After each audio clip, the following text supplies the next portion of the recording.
Before Tulsa's Black Wall Street was destroyed, there were 5 other thriving Black communities erased from history. What you're about to discover will change everything you thought you knew about Black prosperity in America. Tulsa's story is infamous, but it wasn't unique. It was just one chapter in a much longer, darker history. These weren't just neighborhoods, they were Utopias, self-sustaining Black towns with banks, businesses, schools, and land ownership. In an era of oppression, these communities thrived, building legacies and generational wealth.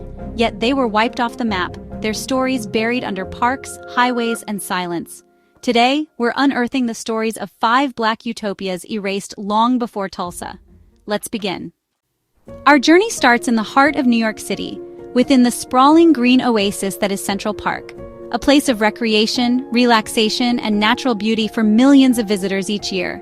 But beneath the surface of this iconic landmark lies a hidden history, a story of a vibrant Black community that once thrived here, Seneca Village, a settlement that predates the park itself.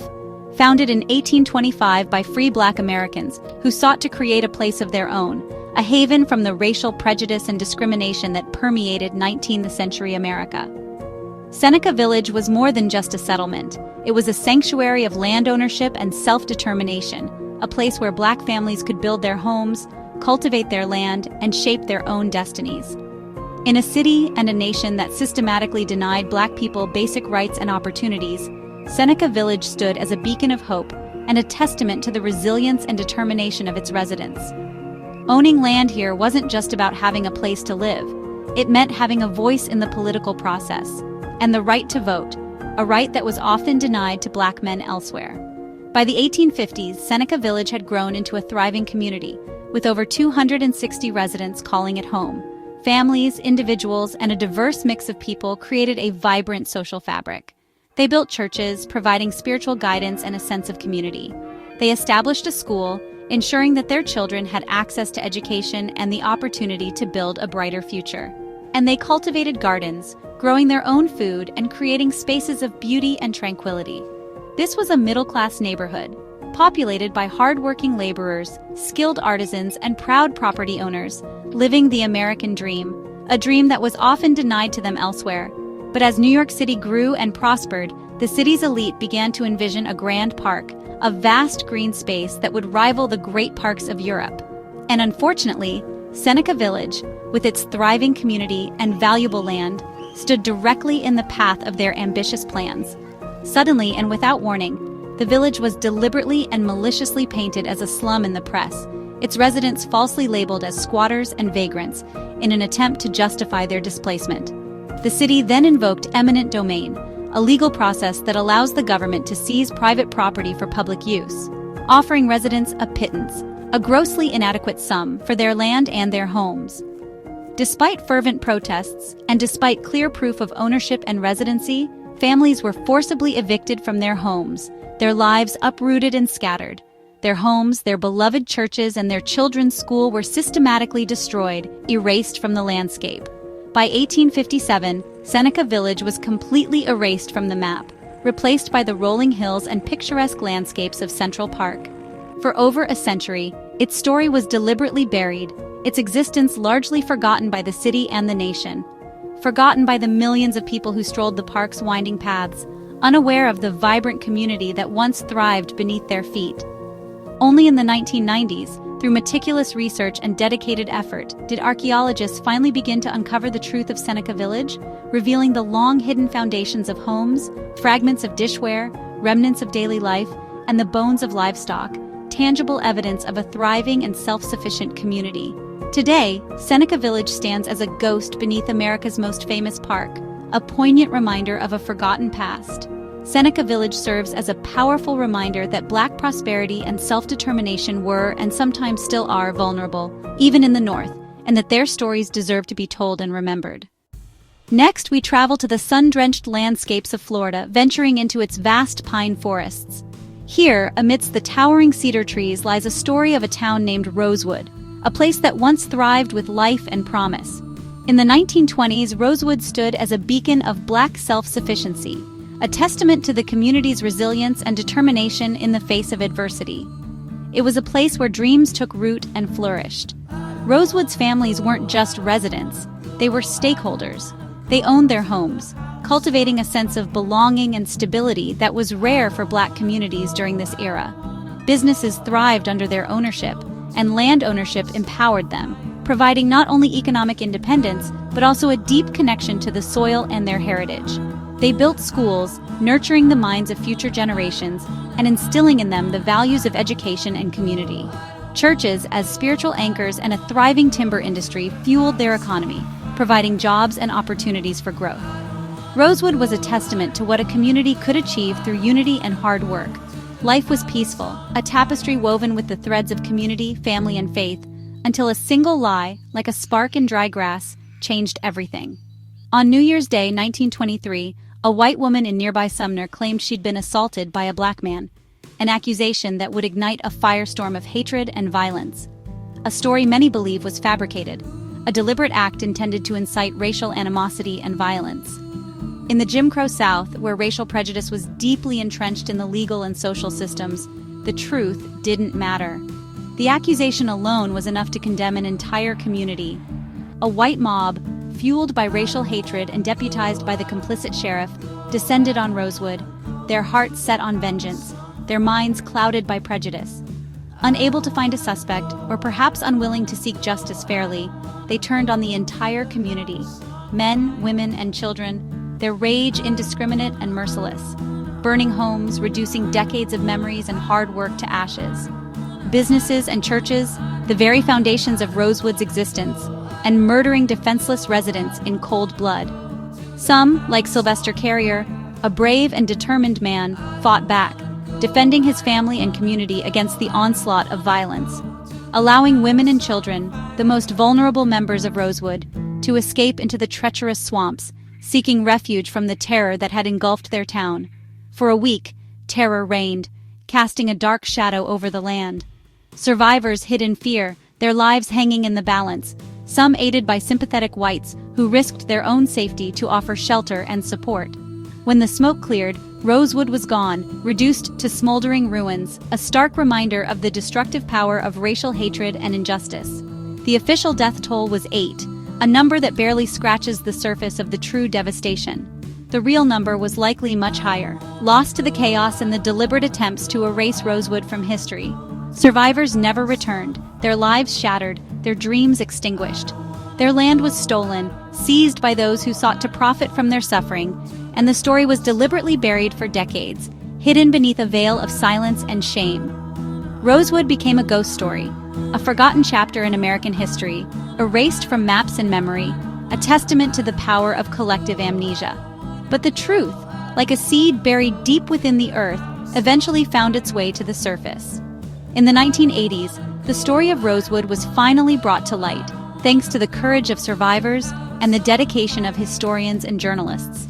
Rosewood's destruction is a chilling reminder, a stark and painful lesson about the fragility of Black prosperity and the ever-present threat of racial violence. It serves as a warning that even the most thriving communities can be destroyed by a single lie, fueled by prejudice and indifference. We must never forget Rosewood, and we must continue to fight for justice and equality, so that such atrocities never happen again. Now, we turn our gaze to the vast and often unforgiving arid plains of New Mexico, a landscape painted in hues of ochre and umber. It was here, amidst the seemingly endless expanse, that the audacious dream of Blackdom was born, a beacon of hope in a land of stark beauty and harsh realities. Founded in 1903 by the visionary Francis Marion Boyer, a man whose parents had known the sting of enslavement, Blackdom represented more than just a settlement. Blackdom was envisioned as a self-governing Black colony, a sanctuary in the West where Black citizens could determine their own destiny, free from the constraints and prejudices of the time. It was a bold experiment in self-determination. Boyer, with unwavering resolve and a small group of pioneers, staked their claim on 160 acres of land near Roswell, a place that would soon become synonymous with their aspirations. They were determined to carve out a new existence, far removed from the oppressive shadow of Jim Crow laws that plagued the South, seeking a place where they could thrive, not just survive. With calloused hands and unwavering spirits, they dug vital wells to tap into the earth's hidden reserves, and began to erect sturdy adobe homes, brick by brick, laying the foundation for their community. They planted crops, coaxing life from the arid soil, transforming the seemingly barren desert into a testament to their resilience and ingenuity, making the desert bloom against all odds. As word of Blackdom's promise spread like wildfire, hundreds of Black families yearning for a better future began their journey westward, drawn to this haven of hope. They were drawn by the powerful promise of freedom, the opportunity to own land, and the chance to build a life of dignity and self-reliance for themselves and their children. By 1908, Blackdom was a burgeoning community, complete with essential services, including its own post office, connecting it to the wider world. A skilled blacksmith, providing essential tools and repairs for the growing agricultural community, a central church, a schoolhouse where children learned and dreamed, and a general store stocked with necessities. The dream that fueled Blackdom was far grander than simply establishing a town. They harbored the audacious hope of creating a Black state, a self-sufficient nation within a nation, a testament to their collective strength and determination. But the New Mexico desert, with its stark beauty, held hidden challenges and proved to be an unforgiving adversary. A devastating drought descended upon the land. Wells that had once provided life-giving water ran dry, and the crops that sustained them withered and failed under the relentless sun. A crucial railroad deal, which could have provided much-needed economic support, fell through, and to add insult to injury, a plague of armyworms decimated what little crops remained. These combined hardships ultimately sealed the fate of this ambitious settlement. By the late 1920s, the vibrant community of Blackdom had become a haunting ghost town, a silent testament to dreams deferred.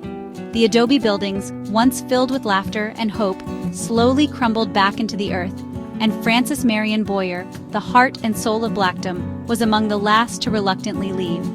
But Blackdom's story is not one of failure, but rather a powerful testament to the enduring strength of the human spirit.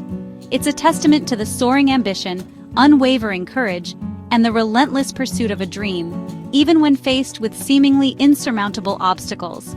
Blackdom stands as a reminder that even in the harshest of conditions, the human spirit can flourish, and the pursuit of a better future is always worth the fight. Our next story is about a movement, not a single place, the Freriedmans Towns. After the Civil War, over 1,300 communities were founded and governed by formerly enslaved people across the country. These towns were declarations of independence, built from the ground up by people denied education and dignity. The most famous were Oklahoma's all-Black towns, Boley, Langston, Rentisville. Leaders like Edward P. McCabe called for a great exodus. Come to a land where you can be your own boss. Life in these towns was a radical experiment in Black self-governance, with Black mayors, police, schools, and businesses. They founded banks, newspapers, and universities, like Langston University, a hub for Black education and leadership. But independence was a threat to white supremacy. Economic sabotage, political disenfranchisement, and violence slowly strangled these communities.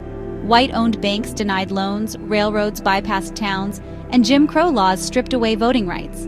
Some towns faded as residents left for better opportunities during the Great Migration. Today, only a handful of these all-Black towns remain, fighting to preserve their remarkable history. They are living monuments to Black resilience and self-determination. We return to New York, this time to Brooklyn, and the story of Weeksville. Founded in 1838 by James Weeks, Weeksville was one of America's first free Black communities. Land ownership was the path to freedom and political power. By the 1850s, Weeksville was thriving, with over 500 residents, schools, churches, an orphanage, and the Freedmen's Torchlight newspaper. It was home to doctors, teachers, and abolitionists like Susan Smith McKinney Stewart. During the draft riots of 1863, Weeksville became a refuge for Black New Yorkers fleeing violence. Weeksville was more than a neighborhood. It was a fortress of Black life and culture. Unlike Seneca Village, Weeksville wasn't destroyed overnight. Its erasure was gradual. As Brooklyn expanded, new streets and developments slowly absorbed the community. The original street names changed, houses replaced, and the memory of Weeksville faded. By the mid-20th century, it was nearly forgotten, until 1968, when historian James Hurley rediscovered a cluster of old houses. This sparked a grassroots movement to preserve Weeksville's legacy. Today, the Hunterfly Roadhouses are the heart of the Weeksville Heritage Center, a testament to the community's enduring spirit. Seneca Village, Rosewood, Blackdom, the Freriedmans Towns, Weeksville. These communities weren't just lost, they were erased by violence, theft, and the slow creep of forgetting. Their destruction represents a massive loss of generational wealth and cultural heritage. Imagine if these communities had been allowed to flourish, passing down land and knowledge. Their stories matter because they challenge the myth that Black poverty is a result of failure. These stories prove Black prosperity was achieved again and again, then systematically destroyed. They are tales of resilience, creativity, and the relentless pursuit of the American dream. By remembering, we honor the ancestors who built them and reclaim a legacy of Black self-determination. We must tell these stories, say their names, and learn their lessons. The dream of a Black utopia, a place of safety, prosperity, and freedom, lives on. It fuels the fight for justice today. Thank you for watching. Their names are not lost.